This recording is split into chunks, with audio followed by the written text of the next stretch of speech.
The red lamp above the decoding room has been glowing for almost an hour. Another German transmission slides across your desk. 3 pages, 1 missing character. 1 impossible choice. Outside, somewhere beyond the walls of Bletchley Park, thousands of young men are already climbing into landing craft.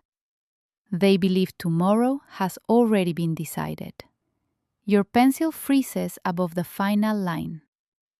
If you write 1 wrong letter, none of them will ever know your name. But 2 years earlier, you were just a girl who loved crossword puzzles more than parties. June 1942. Bletchley, Buckinghamshire.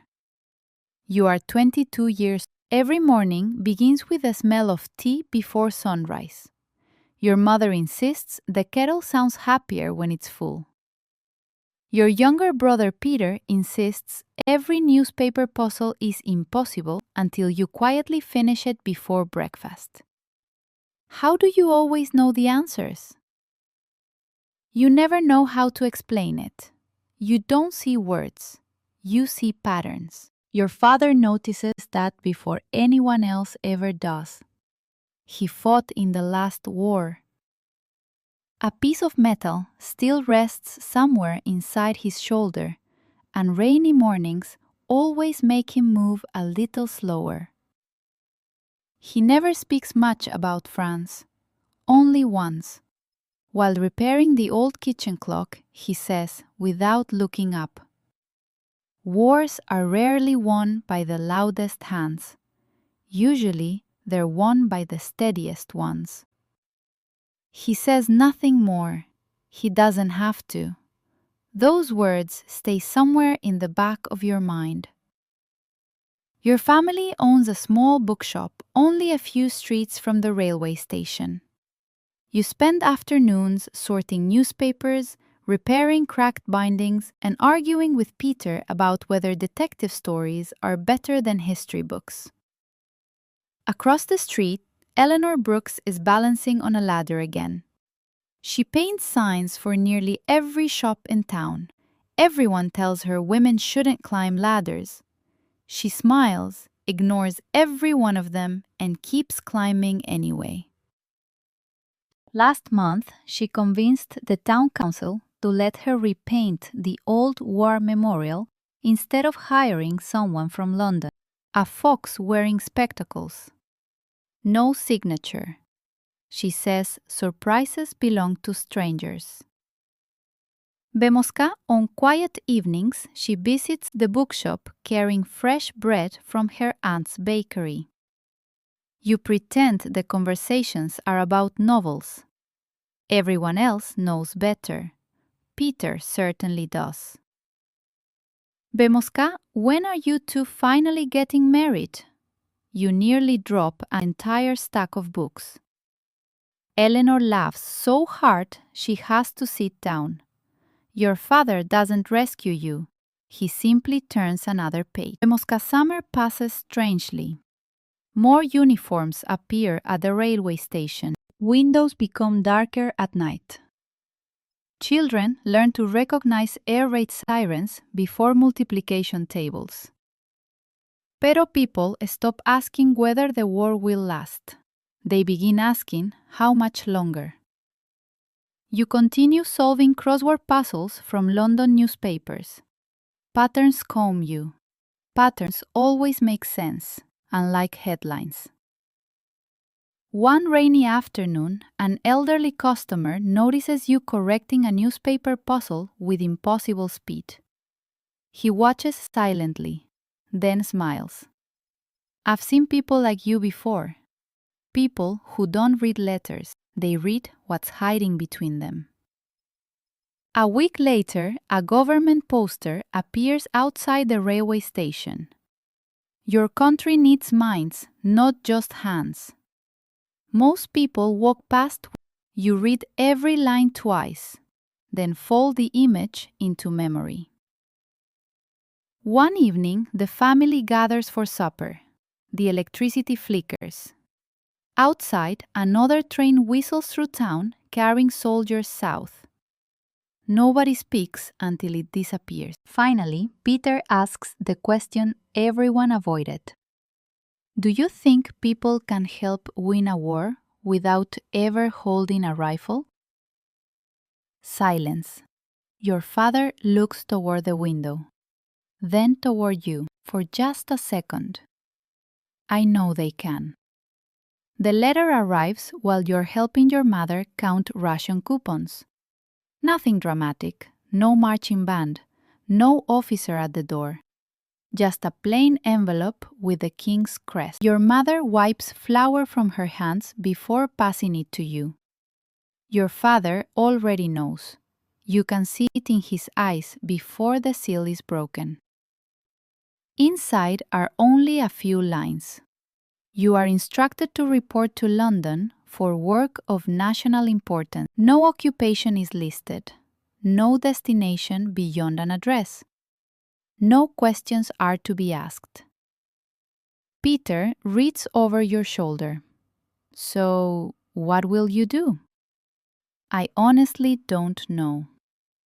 Your mother folds the letter twice before setting it carefully on the table, as though touching it too roughly might change its meaning. Your father says nothing for almost a minute. Finally, he disappears into the workshop behind the shop. When he returns, he is holding his old silver pocket watch. It isn't expensive. The glass is scratched. The chain has been repaired more than once. Inside the cover, barely visible after years of polishing, are 4 engraved words. Hold fast through time. I carried this, not because it could stop bullets, but because it reminded me that panic wastes more time than any broken clock. The watch feels unexpectedly heavy. You slip it into your coat pocket. Without realizing it, your thumb immediately begins tracing the worn engraving. That evening, Eleanor finds you sitting outside the bookshop. You expected sympathy. Instead, she unfolds a map across the bench. I've accepted work in Bristol. They need people painting camouflage patterns for aircraft factories. You already knew? I decided yesterday. You didn't tell me. I wanted to be certain. She smiles. If you're leaving to help somehow, then so am I. The silence between you feels different now. Not empty. Shared. I don't know where they're sending me. I know. And that doesn't bother you? It bothers me, but waiting isn't helping anyone. Before leaving, she presses a small folded sketch into your hand. A tiny robin sitting on the hands of an old pocket watch. No matter where you end up, write when you can. You promise. Neither of you knows how difficult that promise will become. London is louder than home. Buses, steam, footsteps, uniforms, secret. After signing more papers than you thought possible, you're finally escorted onto a train whose windows remain covered for nearly the entire journey. Nobody says where you're going. Nobody asks names. Only numbers. Hours later, the train slows beside a quiet country station. A sign reads only one word: Bletchley. The estate hardly looks like the center of a war. Large old houses, wooden huts, bicycles leaning against fences, young women carrying stacks of papers instead of rifles. Then the doors close behind you. Every conversation stops. A woman in uniform collects your identity papers. What you see here never lives here. You are assigned to Hut 6. The room is smaller than expected. The noise isn't from machinery. It's from pencils, typewriters, pages turning, hundreds of minds thinking at once. An older woman with silver hair approaches your desk. My name is Margaret Ellis. I've been here since almost the beginning. She places a stack of intercepted German messages beside you. You want to solve everything immediately. She almost smiles. You won't. Margaret has only two habits. She drinks tea long after it becomes cold, and whenever everyone else rushes, she deliberately slows down. Not because she's tired, because she knows haste hides mistakes. Across the room, someone whistles the same 4 notes every morning. You eventually discover the culprit. Thomas Reed, 24. Mathematics graduate, hopelessly incapable of remaining quiet for more than 30 seconds. If we're all geniuses, why is the coffee still terrible? You nearly laugh. Nearly. Margaret clears her throat without looking up. Thomas immediately returns to work. 5 minutes later, he's whistling again. Another desk belongs to Noor Khan, a wireless specialist temporarily attached to help verify radio traffic. She moves faster than anyone in the room. If a transmission arrives incomplete, she is already comparing frequencies before anyone asks. When one machine jams, she's halfway across the hut fixing it herself. She refuses to wait for technicians. Messages don't wait. Within days, your life settles into a relentless rhythm. Message, decrypt, check, rewrite, repeat. Morning becomes afternoon without warning. Afternoon becomes night. Some days, you leave the hut unable to remember whether it rained or whether the sun appeared at all. The outside world shrinks. The war becomes paper, ink, numbers. And somewhere inside, endless strings of meaningless letters, the future waits for someone to notice one character that doesn't belong. The first air raid siren reaches Bletchley just after midnight. Nobody runs. Nobody screams. Everyone simply places a finger between the pages they're working on and walks toward the shelter. You do the same, but your hands won't stop shaking, not from the bombs, from the message still lying unfinished on your desk. Inside the shelter, Margaret quietly pours tea into chipped metal cups as explosions rumble somewhere beyond the trees. Drink. I can't. You can. You notice her hands, perfectly still. Yours spill half the cup before it reaches your lips. When the all clear sounds, everyone climbs back upstairs and continues working exactly where they left off, as if interruption itself were the enemy. June 5th, 1944. The entire estate feels different. Doors open and close faster. Couriers barely stop walking. The typewriters never seem to pause. Someone whispers only one word: Overlord. No explanation is needed. You touch your father's pocket watch beneath the desk. Hold fast through time. The engraved words feel warmer than the metal itself. A fresh Enigma intercept lands in your section. Most of it fits. One group of letters does not. Thomas studies the page beside you. Probably another operator's mistake. Margaret doesn't answer immediately. She reads the line 3 times. Assume nothing. Hours pass. One impossible character refuses to belong. If it's copied incorrectly, German armor may appear somewhere Allied planners don't expect. If you change it when it was actually correct, the mistake becomes yours. No bomb has fallen inside this room, yet your pulse pounds harder than it ever has. Near dawn, another telegram arrives, not encrypted, personal. Margaret reads it before anyone else. For a long moment, she simply closes her eyes. Her husband, serving with the Royal Engineers in Italy, won't be coming home. She folds the telegram once, very carefully. Then slips your corrected worksheet back across the desk. You've learned the hardest lesson. The answer isn't always the fastest one.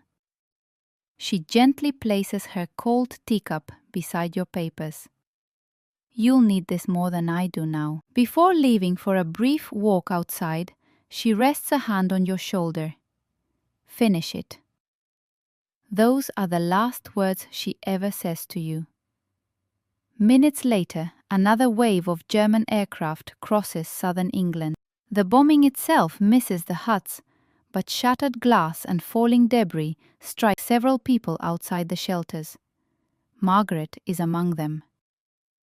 By the time you reach the courtyard, she is already gone. Her untouched notebook remains on her desk for weeks. So does the cold teacup. The work doesn't stop. It can't. Decrypt, verify, rewrite, repeat. Morning. Night. Morning again. Sometimes the same message returns with one new letter. Sometimes one missing comma keeps 20 people busy for hours. The war has become routine, measured in paper. One afternoon, you help catalog captured German documents. Between military reports, a folded family photograph slips onto the table. A young German radio operator, his wife, a little girl holding a wooden horse. On the back, written in careful handwriting, "Come home before Anna forgets your face." Nobody in the room speaks. For a brief moment, the enemy is no longer a code, just another family waiting beside another empty chair. The silence doesn't last. A courier bursts through the door. Thomas has been transferred to a forward communications unit in France to assist with captured signals. 3 days later, another notification arrives. His vehicle never reaches its destination. No farewell.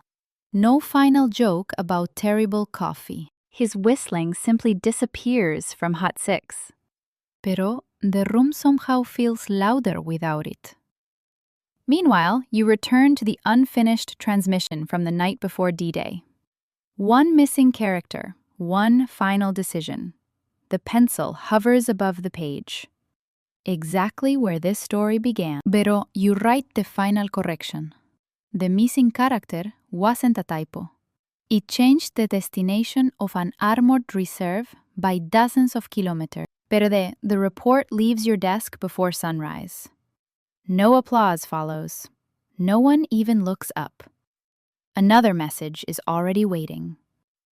Venga, hours later, somewhere across the English Channel, thousands of landing craft begin moving toward Normandy. You never see the beaches, only clocks, telephones, fresh stacks of intercepted traffic. Pero rumors drift through the huts. The landings are holding. German commanders are arguing. Reserve divisions are moving too slowly. Nobody celebrates. Not yet. Menmore, Margaret's empty chair remains untouched. Thomas's whistle never returns. Sometimes, without thinking, you still glance toward his desk whenever the room grows too quiet.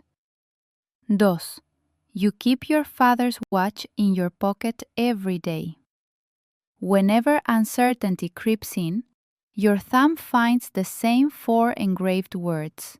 Hold fast through time. Months pass. The rhythm never changes. Decrypt, verify, rewrite, repeat. Only the maps on the walls slowly move east. Bes, more intercepted messages speak of retreat instead of advance. The endless certainty inside German reports begins to disappear. Bes, one rainy afternoon, a senior officer quietly thanks everyone in Hut 6. He cannot explain why. he cannot tell you what your work has changed. Officially, none of it happened.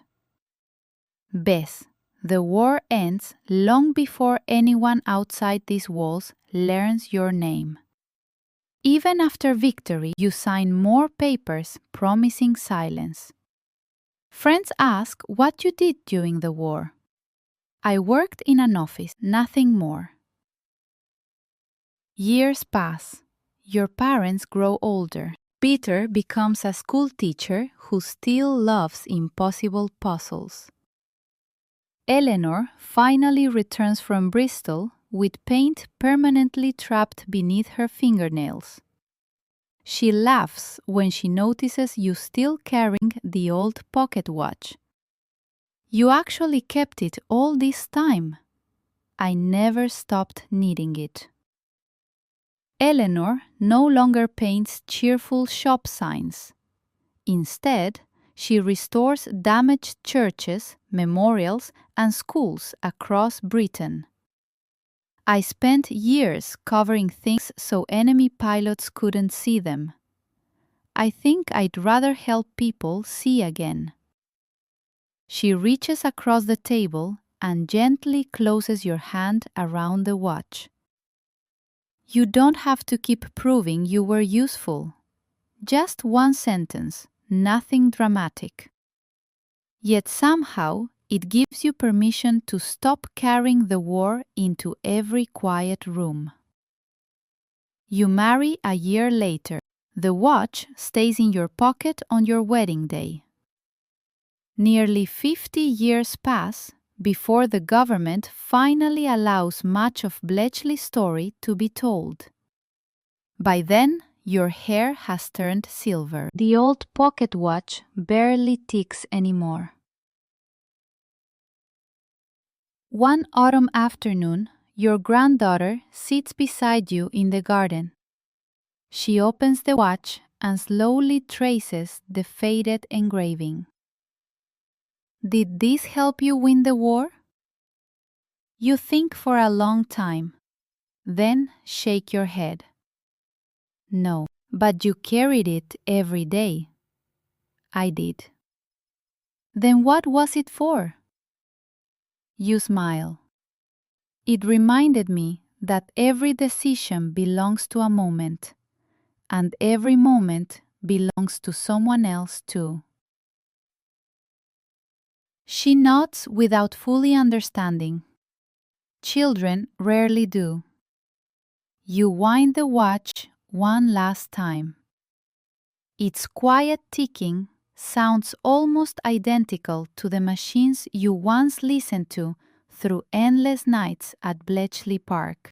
People often imagine history being changed by roaring engines, charging soldiers, or famous speeches.